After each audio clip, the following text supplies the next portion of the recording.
Okay, Maxim, we've reached Kiev. We're almost on the Maidan, but we wanted to start somewhere else. Where are we here? It's a crossroad, right 1 block away from the parliament. This is street of name of Shovkovichna, and this is the place where the Great Massacre started on the February 18th. And before that, there were murders and kidnappings, and the death toll was like around 5-6 people plus dozens of kidnapped. But that day, death toll spiked to dozens just in one day, and it grew and grew bigger in the following 2 days. Who massacred who? This crossroads, this whole area right now, we see, car passing us by. People are walking, but those days, this whole governmental area was seized by riot police and completely cut off from outside world. You cannot, go there here if you are not living here at that time. And protesters were going from that direction for a peaceful protest to the parliament. And that's the place where riot police, stand in the way. We're standing in the way, and riot police opened the fire on protesters. So new clashes have started. And when was that? What day? It was February 18th. And how many people died? Just in this crossroad, I guess almost 15 people dead. Protesters. And you see there is flowers here lying on the floor with candles, because it's the first place when it got worse.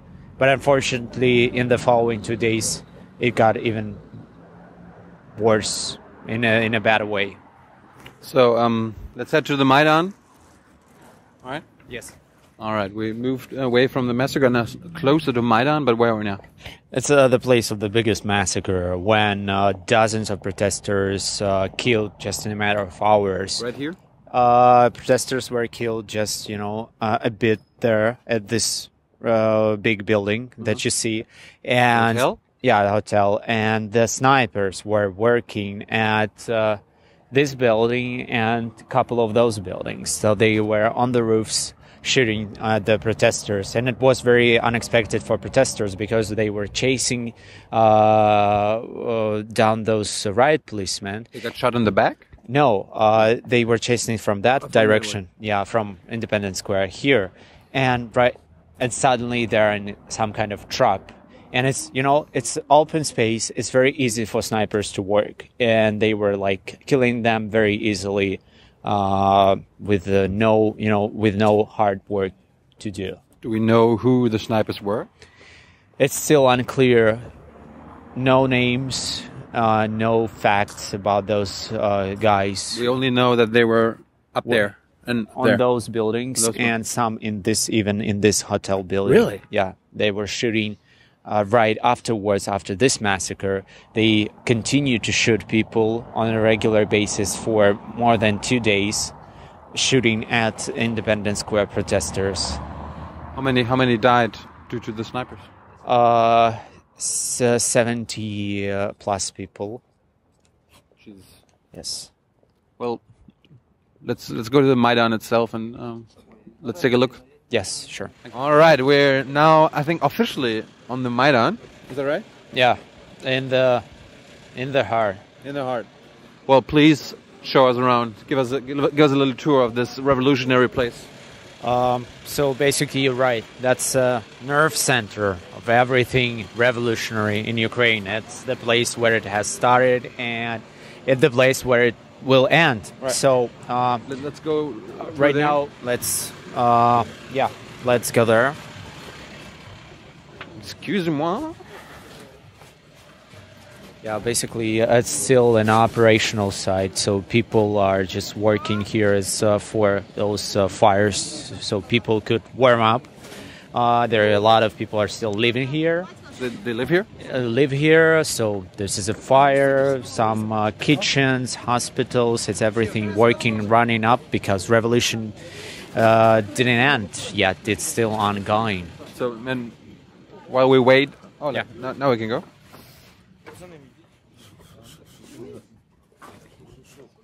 He looked at me. Yeah. Weird. Yeah, they just this revolutionary guards, and yeah. So they asking us to clear the way for people to work.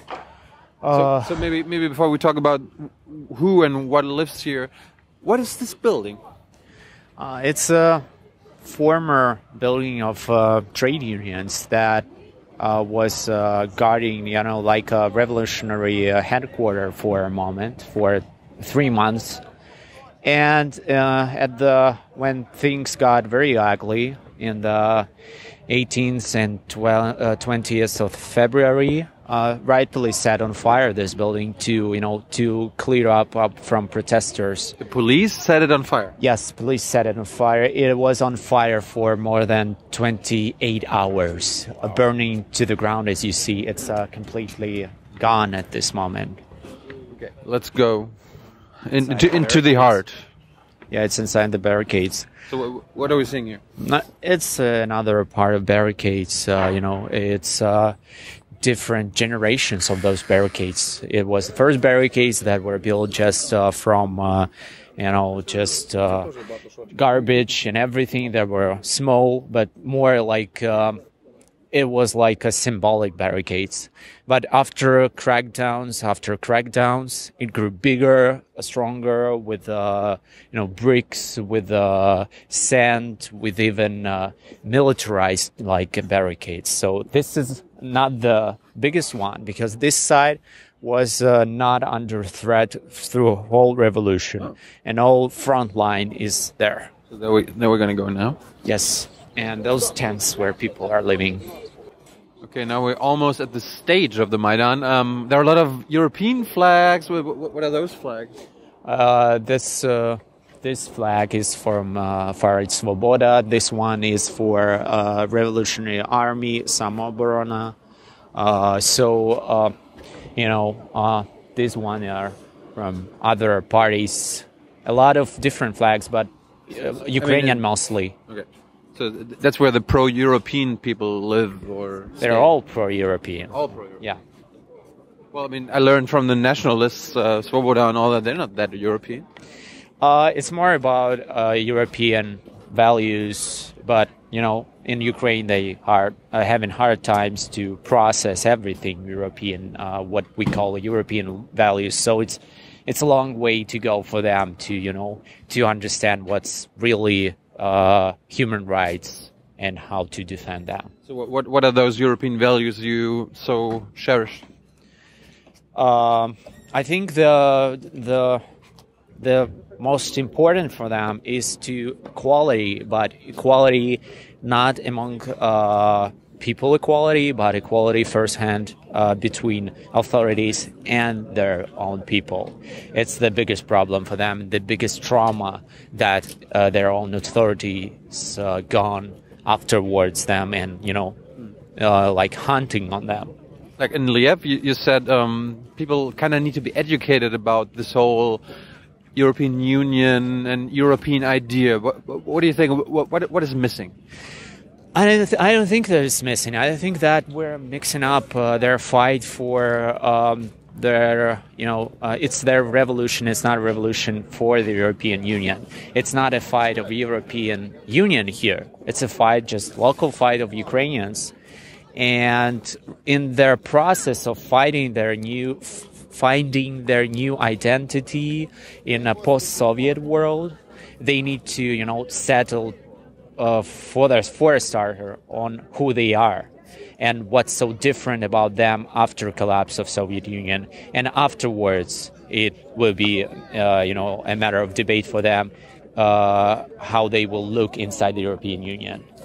As you said, it's going to take a while for Ukraine to even join the European Union, right?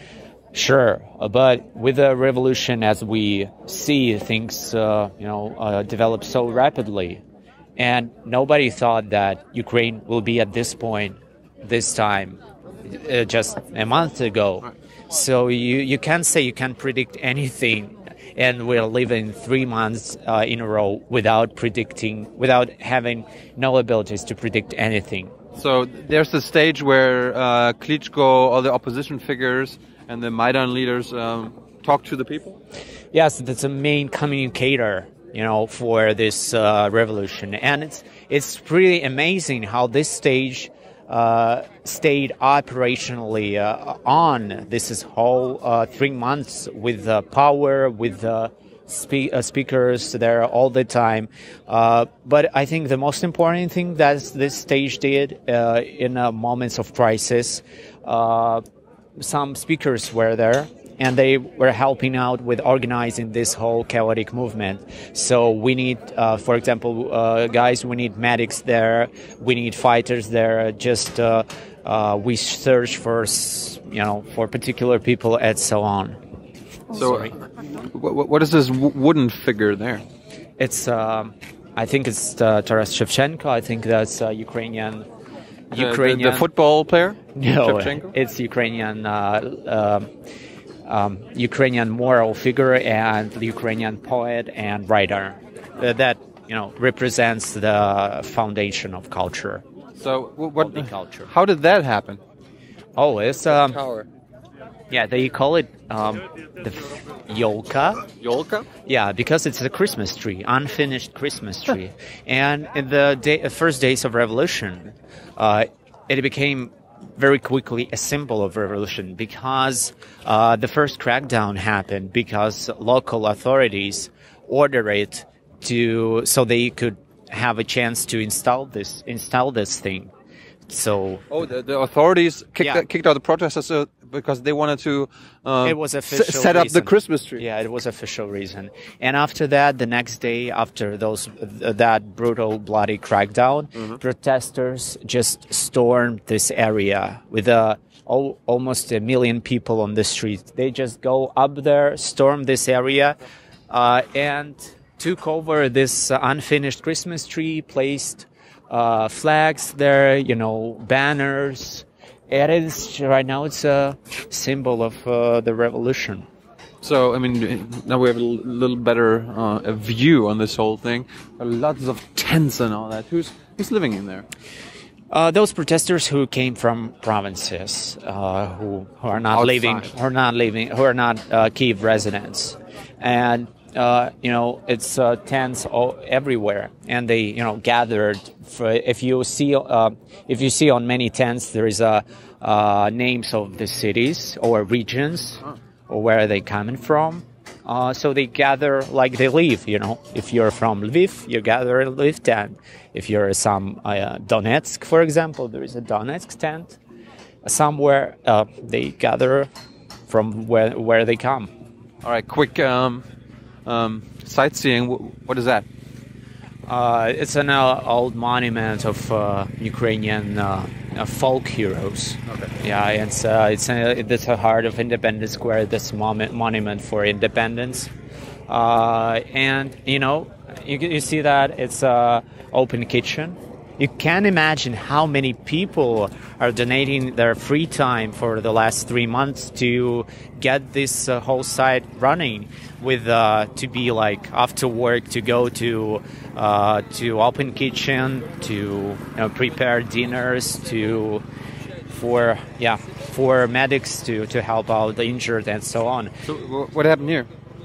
It's a former street pavement, and it was like open factory for those who broke this pavement for bricks to go into fight. So basically, it was working like that. Women and old men, they were breaking up the pavement and hand out those bricks to those who were fighting on the front line. Where's the front line? Right now, we're crossing the last front line. It was like when you see a lot of flowers, and it goes like from there and right through the Independence Square. Okay. Let's go a little way up. Okay, now I guess we are in hell, because it says Hell's Kitchen. Hell's Kitchen. It was Hell's Kitchen. It's a front line, basically. All this? Yeah, where things got started and where violence got started on the end of November, with violent crackdown against the students happened just there, just on this place. And this is the place where violence ended, with a ceasefire and with the fall of regime of Yanukovych. So, but it started like a crackdown against peaceful protesters, and it ended with dozens of dead 3 months later. Wow. But were the snipers around here too? No, snipers were working just up in the hill. Yeah, it's where we were first. Yeah. Okay. So we go up there. What's there? Is there another front?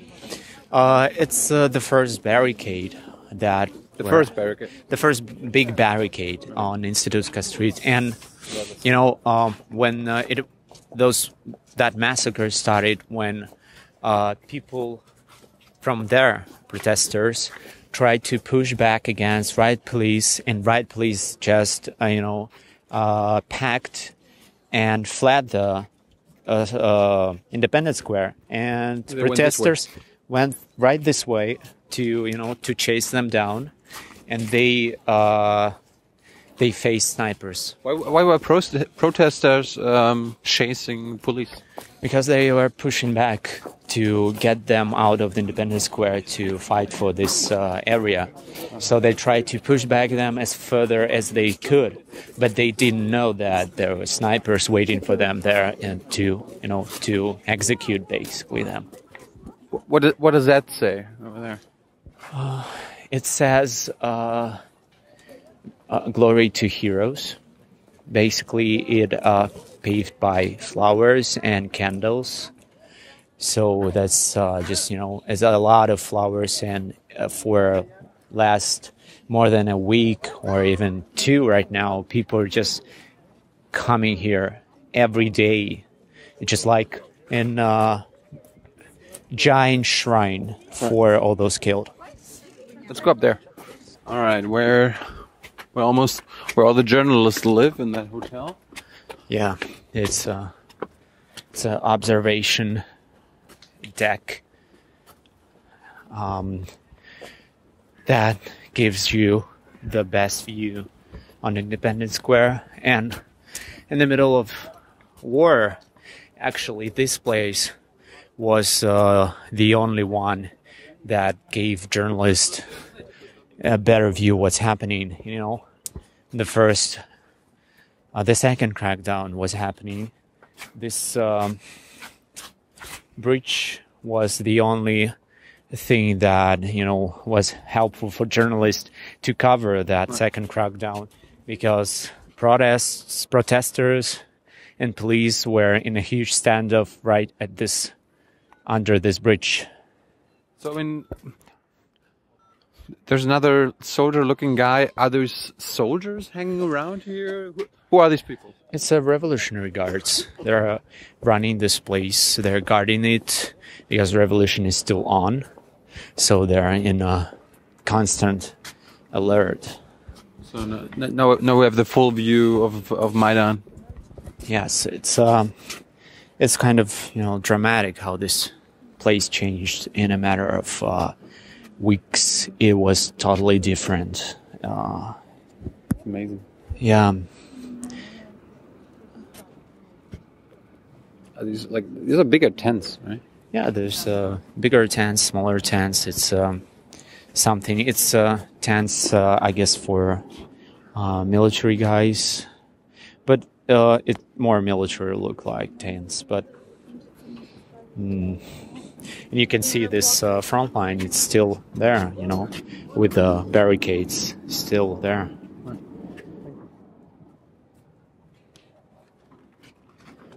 And it's like there all the time, 24 hours a day. People, it's not only protesters. I think right now it's mostly all those who come here every day, or with those who are traveling to Kiev to pay tribute to those fallen. And so it's very weird, to see that it's still revolution in making, with tanks operating and everything is working. But at the same time, it's a shrine, basically. I think that's the best word for this. It's a shrine. Thanks, Maxim. Thank you.